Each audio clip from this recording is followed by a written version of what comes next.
कितना दुखद होता है ना जब अपने ही बेटे को एक माँ बाप को ये कहना पड़े कि हम सुप्रीम कोर्ट से ये अर्जी लगाते हैं कि हमारे बेटे को इच्छा मृत्यु दे दी जाए। सुनने में थोड़ा सा आपको आसान लगता होगा, पर जिस माँ बाप ने ये कहा है उसके कलेजे पर उसने क्या पत्थर रखा होगा, सोच के भी बहुत डर लगता है। ऐसी ही घटना हुई है हरीश राणा के माँ बाप के साथ। 13 साल से वो लड़का कोमा की कंडीशन में था, उससे बाहर नहीं निकल पाया। डॉक्टर्स कुछ नहीं कर पाए, सब बेकार धरा रह गया। उनकी मेहनत, उनकी बेचारों की इतने साल से जो पैसा लगाया वो सब खराब हो गया।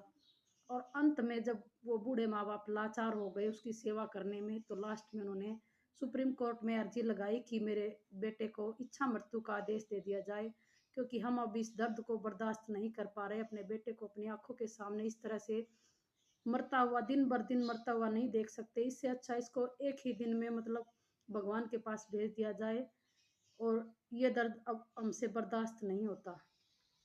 तो इस तरह से हरीश राणा के माता पिता ने सुप्रीम कोर्ट में अर्जी लगाई, और सुप्रीम कोर्ट ने भी उनकी अर्जी को स्वीकार किया। उनकी माता जी से पूछा गया कि क्या आप ऐसा करना चाहते हैं, तो रोते हुए उन्होंने कहा कि अब इसके अलावा हमारे पास कोई दूसरा विकल्प नहीं है। हम करें तो क्या करें, हमारे पास अब खर्चा उठाने के लिए पैसे भी नहीं, हमारा घर भी बिक चुका है जो हमारा दिल्ली वाला घर था। तो इस तरह की जो कंडीशन हो जाती है वही, वो मैं तो खुद देख चुकी हूँ इस तरह की कंडीशन, क्योंकि मेरे बुआ के लड़के के साथ भी सेम यही कंडीशन थी। वो भी 13-14 साल सेम इसी कोमा की कंडीशन में उनका एक्सीडेंट हो गया था। सेम ऐसी ही कंडीशन में रहे उन्होंने।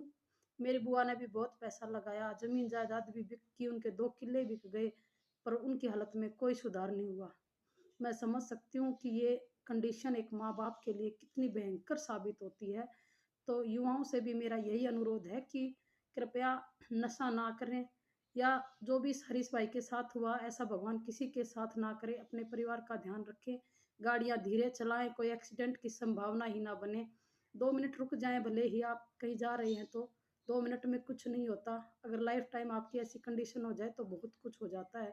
परिवार वाले बर्बाद हो जाते हैं, और उस इंसान का तो अता पता ही नहीं रहता कि वो कहाँ चला गया, किस दुनिया में चला गया।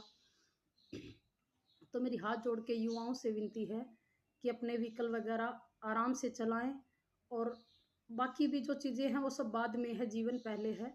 तो जीवन को प्रायोरिटी दे, किसी और चीज़ को नहीं। नमस्कार, राम राम सभी को।